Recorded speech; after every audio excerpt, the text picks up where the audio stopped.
দেখো এখানে ক্রেপ্ট কথাটি আমি লিখেছি, এই ক্রেপ্ট শব্দটি এসেছে ক্রিপ থেকে। ক্রিপ বলতে বোঝায় বুকে লাগা, যদিও এখানে অর্থটা দাঁড়াচ্ছে চুপিসারে হেঁটে ঢোকা।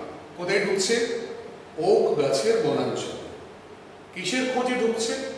এই বনাঞ্চল বলতে কোন কথাটা এখানে রেখেছি, সঙ্গে রয়েছে কিসের খোঁজ না স্ট্যাগের খোঁজ।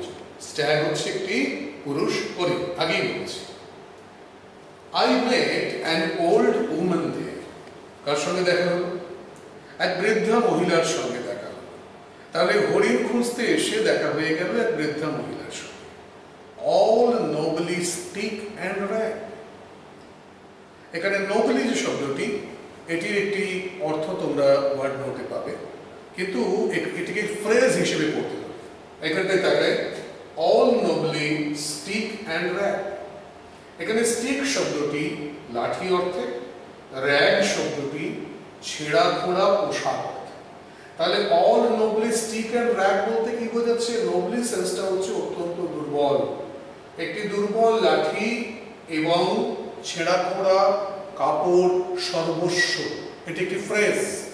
এখানে অল নোবলি স্টিক অ্যান্ড র্যাগ এটি একটি ফ্রেজকে ক্লিয়ার করছে, যেটির সার্বিক অর্থ দাঁড়াচ্ছে সেই বৃদ্ধা মহিলা একটি দুর্বল লাঠি এবং ছেঁড়া খোঁড়া পোশাক সর্বস্ব। বন্ধুরা, কার্যত এখানে বৃদ্ধা মহিলার কথা বলতে আমাদের প্রকৃতির কথা বোঝাতে চাইছেন কবি। মানুষের লোভ শেষ পর্যন্ত আমাদের প্রকৃতি মাকে এক দুঃখিনী মাতে রূপান্তরিত করেছে, যার হাতে একটি দুর্বল লাঠি এবং যার পোশাক অপরিচ্ছন্ন ছেঁড়া খোঁড়া। সি সেড, কি বললেন সেই প্রকৃতি মা? I have your secret here inside my little bag. কি খুঁজছিলাম আমি খুঁজছিলাম একটি পুরুষ হরিণ। বৃদ্ধা বলল, তুমি যা খুঁজছো your secret, সেটা লুকোনো আছে আমার এই ছোট্ট ঝোলাটির মধ্যে। শেষ হলো প্রথম স্ট্যান্ডার্ড। অর্থাৎ শিশুটি ঢুকেছে একটি ওকের বনাঞ্চলে একটি পুরুষ হরিণের খোঁজে। হরিণের পরিবর্তে দেখা হয়েছে এক বৃদ্ধা মহিলার সঙ্গে, যে বৃদ্ধা মহিলা থুড়থুড়ে বুড়ি, তার লাঠিটিও দুর্বল, পরনে শতচ্ছিন্ন পোশাক। তিনি বললেন, আমার ঝুলির মধ্যে আছে তোমার খোয়া যাওয়া ধন বা সম্পদ। দ্বিতীয় স্ট্যান্ডার্ডে আসছি। Then she began to cackle and I began to quack. আবার ফিরি। Then she began to cackle and I began to quack. এই কথা বলেই খলখল করে হেসে উঠল সেই বৃদ্ধা। ক্যাকল, খলখল করে হেসে উঠল। And I began to quack. তোমরা জানো ভূমিকম্পকে আর্থকোয়েক বলা হয়। আর্থ হচ্ছে পৃথিবী আর কোয়েক হচ্ছে কম্প। এখানে কোয়েক শব্দটি কম্প অর্থে, অর্থাৎ তার এই খলখলে হাসি শুনে আমার ভেতরটা শুদ্ধ কাঁপতে শুরু করল। She opened up her little bag and I came twice awake. সে তার ছোট্ট ঝুলিটাকে খুলল and I came twice awake. এই জায়গাটি খুব মজার।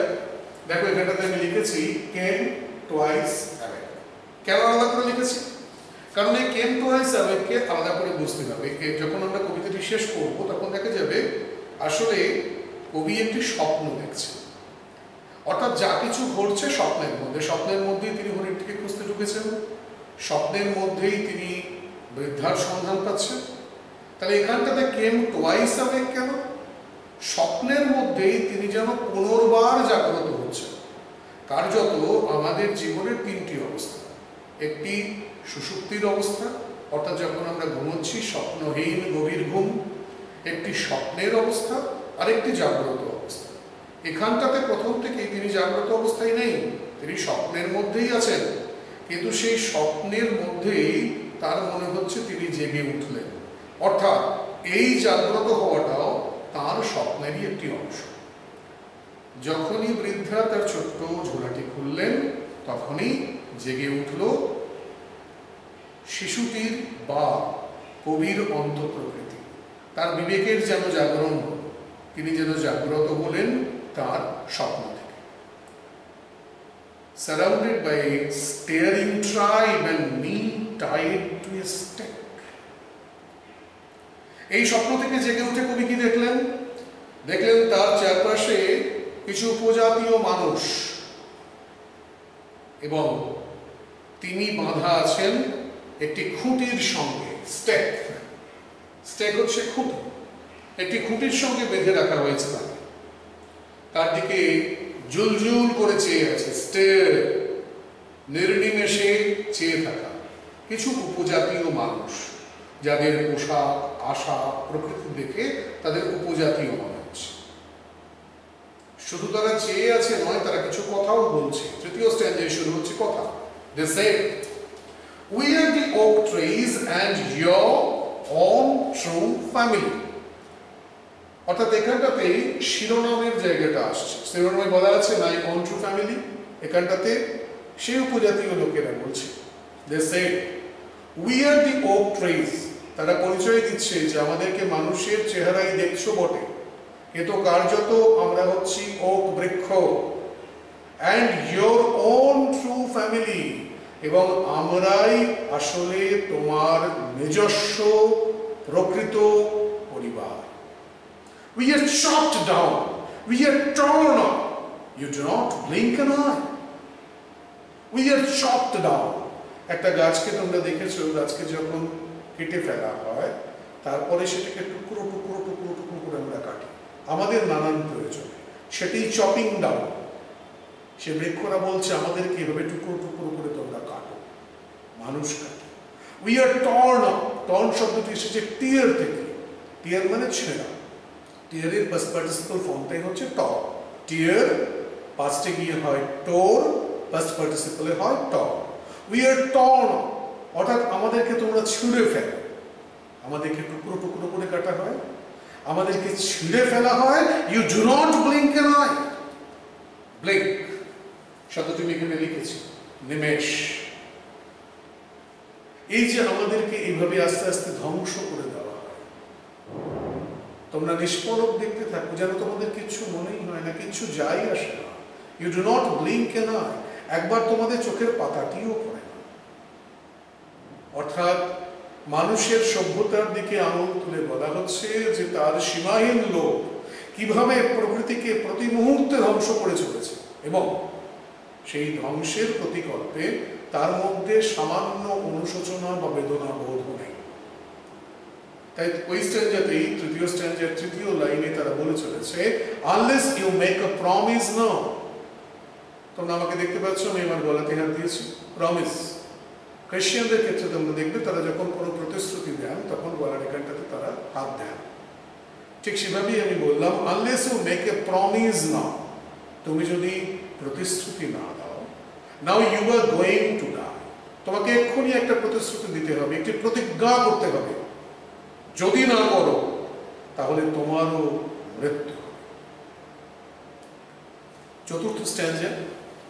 এবারে কবিকে বলা হচ্ছে যে কি প্রতিজ্ঞা তাকে করতে হবে।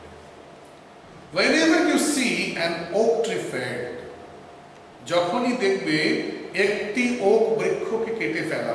খেয়াল করো, আমি ফেল্ড শব্দটা এখানে লিখেছি, কাট নয় কিন্তু। এখানে গাছ কাটা শব্দ ইংরেজিতে গিয়ে আমরা ট্রি কাটিং হয়ে বলতে পারি না। কাটিং হয় ছোট ছোট শাখা পোশাখা, এগুলোর কাটিং হয়। আর পুরো গাছটাকে যখন আমরা কেটে ফেলি সেটা কিন্তু কাটিং নয়, সেটা ট্রি ফেলিং। সেই কথাটাই বলছে, যখনই দেখবে একটি গাছকে, একটি ওক গাছকে পুরো কেটে ফেলা, swear now you will plant too, তোমাকে এই মুহূর্তে প্রতিজ্ঞা করতে হবে যে তোমাকে দুটি নতুন গাছ করতে হবে। অর্থাৎ একটা গাছের মৃত্যুর প্রতিকল্পে আবশ্যিকভাবে তোমাকে নতুন দুটি গাছ লাগাতে হবে। Unless you swear, the black oak bark will wrinkle over you.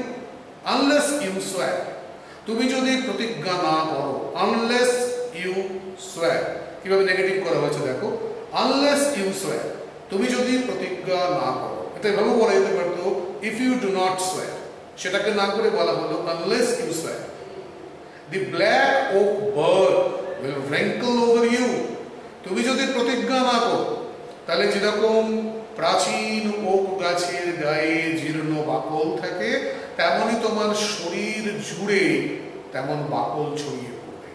রেঙ্কল, রেঙ্কল কথাটি আমি এখানে লিখতে বলেছি, আমাদের লিখেছি এখানে রেঙ্কল লিখেছি, বলিনি, রেঙ্কল শব্দতে লিখেছি। রেঙ্কল মানে কুঁচকে যাওয়া। তোমরা দেখেছো বুড়ো মানুষের চামড়া কেমন কুঁচকে যায়, অনেক সময় আমাদের পোশাক ইস্ত্রি না করলে কুঁচকে যায়, কুঁকড়ে যায়। এই কুঁচকে যাওয়া বা কুঁকড়ে যাওয়া এটা বার্ধক্যের ক্ষেত্রে হয়। তুমি যদিও ছোট শিশু, কিন্তু প্রতিজ্ঞা না করলে তোমার চামড়াটাও ওই বৃদ্ধ ওক গাছের মতো কুঁকড়ে যাবে। and root you among the oaks where you were born but never grew। এবং কি হবে? এবং তোমাকে ওই ওকেদের মধ্যেই পুঁতে দেওয়া হবে, তোমার জন্ম হবে সেখানে। where you were born but never grew, born but never grew। সেই ওক বৃক্ষের বনের মধ্যে তোমারও জন্ম হবে, কিন্তু তারপরে তোমার কোনো বাড় বৃদ্ধি থাকবে না, তোমার কোনো গ্রোথ হবে না, এটাই হবে অভিশাপ। ধরিয়ে দিচ্ছেন কবি, আমরা যদি প্রকৃতিকে সম্মান না করি, আমরা যদি প্রকৃতিকে না বাঁচাই, তাহলে আগামী দিনে যে পৃথিবীতে বেঁচে থাকা, এই যেমন তোমরা দেখছো করোনার জন্য আমাদেরকে সবাইকে ঘরের মধ্যে লুকিয়ে থাকতে হচ্ছে, মুখে মুখোশ বেঁধে ঘুরতে হচ্ছে, প্রতি মুহূর্তে মানুষের কাছ থেকে দূরে থাকতে হচ্ছে, এই বুঝি রোগটা ছড়িয়ে পড়লো। এটাও প্রকৃতির একটি অভিশাপ। সেই প্রকৃতির অভিশাপ থেকে দূরে থাকতে গেলে আমাদেরকে নতুন শপথ নিতেই হবে, যে শপথ এখানে কবিকে বা সেই ছোট্ট ছেলেটিকে নিতে বলা হচ্ছে। যদি শপথ নিতে আজও না পারি, আজও যদি ভুলি, আজও যদি বেছে নেই এই ধ্বংসের পথ, তা কিন্তু আগামী দিনে আমাদেরকে আরো ধ্বংসের দিকে টেনে নিয়ে যাবে। সেখানে এই পৃথিবীর বুকে আমাদের জন্ম হয়তো হবে, কিন্তু আমাদের বাড় বৃদ্ধি থাকবে না। হয়তো পিঠে অক্সিজেন সিলিন্ডার বেঁধে ছোট্ট ছোট্ট শিশুদেরকে স্কুলে যেতে হবে। এমন একটা পৃথিবী নিশ্চয়ই আমরা চাইছি না। শেষটা, this was my dream beneath the Boughs। Boughs একটা স্ক্যান্ডিনেভিয়ান লোন। বাবসের অর্থ বৃক্ষের শাখা প্রশাখা।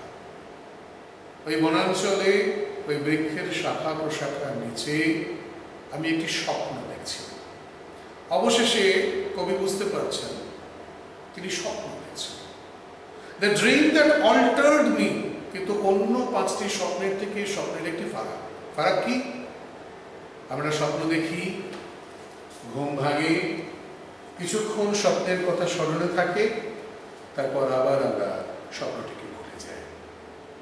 এটি এমন একটি স্বপ্ন যে স্বপ্ন কবি কখনো ভুলবেন না, কারণ এই স্বপ্ন তাকে বদলে দিয়ে গেল, অল্টার্ড। তার অন্তর মানস উদ্ভাসিত হল। When I came out of the oak wood, তাই সেদিন যখন আমি ওই ওক বনাঞ্চল থেকে বেরিয়ে আসছি, ব্যাক টু হিউম্যান কোম্পানি, যখন ফিরে আসছি মানুষের সমাজে, my walk was the walk of the human child. হ্যাঁ, আমি যে হাঁটছি একটি মানব শিশুর মতোই হাঁটছি, but my heart was a dream. My heart was a dream. কিন্তু আমার অনুভবে আজকে আমি বৃক্ষের ব্যথা বুঝেছি, বেদনা বুঝেছি। তাই নতুন করে শপথ নিয়েছি, এই অরণ্যকে আমাকে রক্ষা করতেই হবে। প্রকৃতির নিয়মে কিছু বৃক্ষের মৃত্যু হবে, উন্নয়নের কারণে কিছু বৃক্ষকে কেটেও ফেলতে হবে, কিন্তু আমরা যেন ভুলে না যাই, একটি বৃক্ষ কাটলে যেন দুটো বৃক্ষ অন্তত চারাগাছ রূপে বা বীজ রূপে আমরা রোপণ করতে না পারি। But my heart was a tree. এই কবিতাটি পড়ার সঙ্গে সঙ্গে আমরাও কিন্তু সেই শপথটি নিই। শপথটি এই যে আমরা কখনো প্রকৃতির বিরুদ্ধাচরণ করব না। প্রকৃতির বিরুদ্ধাচরণ করলে প্রকৃতির অভিশাপ কিন্তু নেমে আসবে আমাদের। এখানে শেষ হলো আমাদের কবিতাটি পড়া।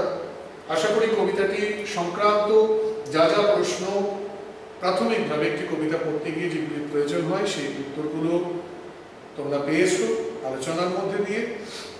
যদি কিছু বাকি থাকে আমাদের পরবর্তী ক্লাসে সেটাকে নিয়ে আমরা ফের আলোচনা করব। আজকের মতো এখানেই বিদায়।